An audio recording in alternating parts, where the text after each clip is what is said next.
அரசு அலுவலர்கள் மற்றும் ஆசிரியர்களுக்கு 58% உள்ள அகவிலைப்படி 2026 ஜனவரி 1 முதல் 60% உயர்த்தி வழங்கப்படும் என முதலமைச்சர் ஜோசப் விஜய் அறிவித்துள்ளார்.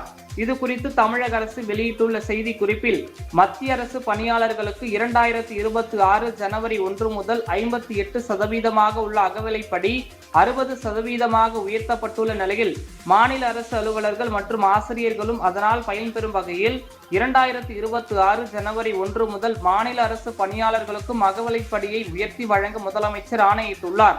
அதன்படி 58% உள்ள அகவிலைப்படி 2% உயர்ந்து 2026 ஜனவரி 1 முதல் 60% உயர்த்தி வழங்கப்படும்.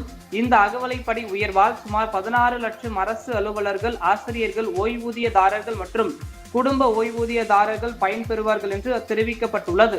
இதனால் ஆண்டொன்றுக்கு அரசுக்கு 1230 கோடி ரூபாய் கூடுதல் செலவினம் ஏற்படும்.